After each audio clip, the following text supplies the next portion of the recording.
Eravamo rimasti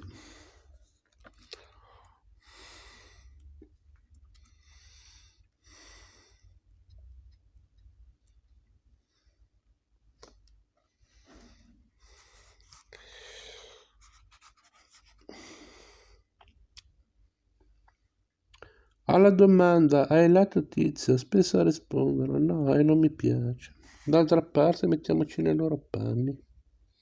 Sei gente davvero brava e talmente affaccendata da non trovare tempo per la lettura. E al massimo può permettersi una sfogliatina qua e là, meglio quindi un giudizio sommario. Magari per sentito dire che il rischio di perdere tempo con un libro spazzatura.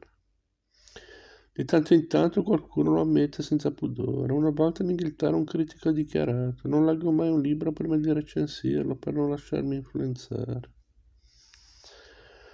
Grazie a Dio non andò perduto il capolavoro di Lucrezio, il De Rerum Natura, anche se qualche piccolo rischio deve averlo corso. Infatti il poema, pur essendo stato apprezzato nell'epoca imperiale, sparì dalla circolazione subito dopo la conversione di Costantino al cristianesimo. Segno questo che non doveva essere molto amato dalle alte gerarchie della nuova religione. Ricomparve solo nel 1417 per merito di un umanista, Poggio Bracciolini, che ne trovò una copia semisepolta in un monastero in Svizzera. L'importanza del De Rerum Natura è enorme. È in pratica l'unica opera che esponga in modo completo la teoria atomistica di Epicuro. Qualcuno potrebbe chiedersi se sia possibile spiegare una filosofia in versi. È possibile, basta usare come termine di paragone gli innumerevoli esempi che offre la natura. Ecco come Lucrezia spiega il movimento degli atomi, anche in quei corpi che apparentemente sembrano statici. Un gregge visto da lontano, dalla cima di un monte, sembra una macchia bianca e immobile. Visto da vicino, invece, bruca pascoli lieti dovunque l'erba l'invita, splendente di rugiada e corrono gli agnelli saziati di placidi scherzi. Lucrezia, De Rerum Natura, secondo 318. Certo che in latino il fascino del suo stile è maggiore.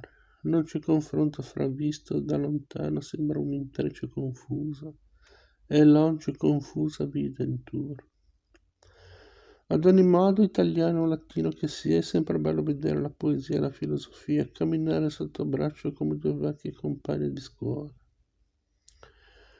A volte Lucrezia ci lascia alquanto perplessi. Ecco come inizia il secondo libro del De Rerum Natura.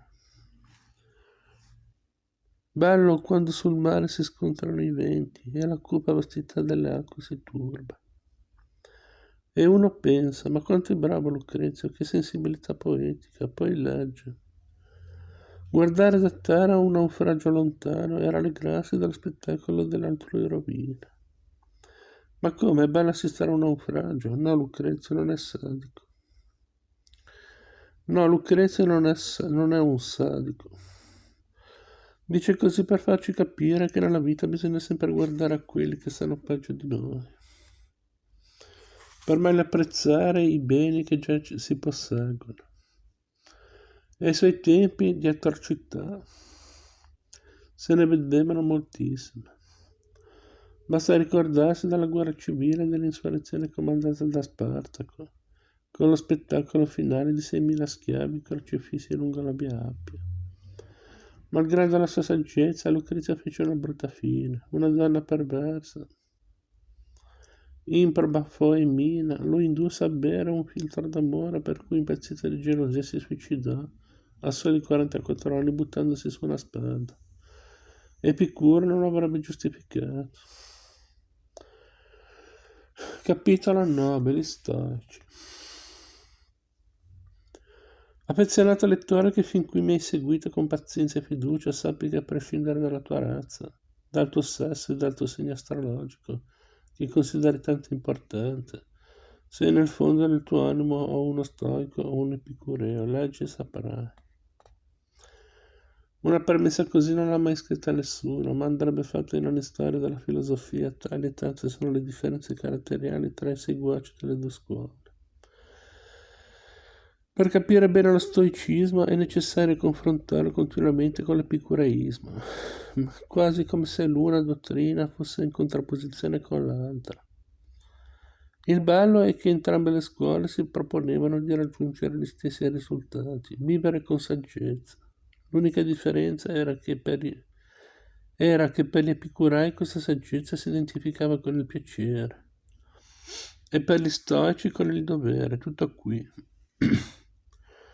Una cosa va detta subito, mentre l'insegnamento di Epicuro rimase pressoché inalterato nei secoli, quello stoico cambiò a tal punto che resta difficile paragonare i primi stoici, quelli del III secolo a.C. agli ultimi, gli stoici romani del I e del II secolo d.C. È bene quindi distinguere tre periodi. Gli stoici antichi, Zenone, Cleante e Crisippo. Gli stoici di mezzo, Panezia e Posidonio. I neostoici o stoici romani, Seneca, Epiteto e Marco Aurelio.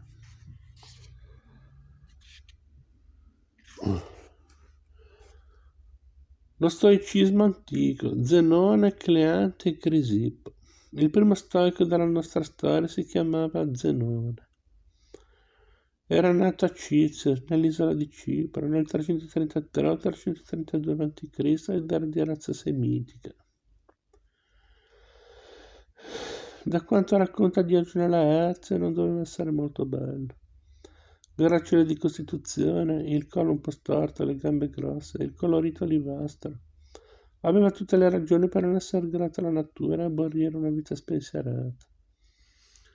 Il padre Menasea si occupava di import-export tra le opposte sponde dell'Asia e della Grecia, e ogni volta che capitava ad Atene cercava di procurarsi qualche libro di filosofia per il figlio. Tra l'altro pare che da giovanotto Zenone si sia recato a un oracolo e che alla domanda dove debba andare la divinità abbia risposto vai dai morti. Ora, escludendo che un oracolo possa averlo mandato a morire ammazzato, il messaggio fu interpretato come un invito a dedicarsi alla lettura dei filosofi morti, ovvero ai classici. Ebbene, come maestri platonici Sennocrate e Polemone e il socratico Stilpone, ma quello che più di tutti influì su di lui fu il cinico Cratete. Ovviamente l'incontro merita di essere raccontato. Diogene Laerzi, Vita dei filosofi, 7, 1, 2, 3. Zenone era appena sbarcato ad Atene in seguito a un naufragio. Stava trasportando porpora dalla Fenicia e la nave gli si era incagliata nei pressi del Pireo. Il filosofo quel giorno doveva sentirsi distrutto, non amava il mestiere del padre, aveva 30 anni e riteneva di essere destinato a tutt'altro tipo di vita. Stanco moralmente e fisicamente, andò a riposarsi in una libreria dove si mise a sfogliare i commentari di Senofonte.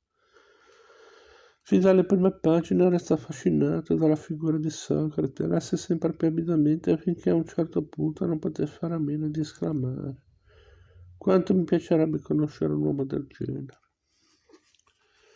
E il libraio, indicandogli un vecchio che proprio in quel momento passava davanti al negozio, gli disse: segui quello lì, era Cratete.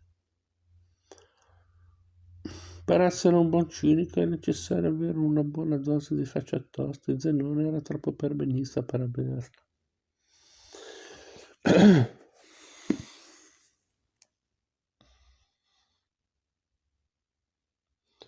Luciano De Crescenzo, Storia della filosofia greca, da Socrate in poi, secondo volume.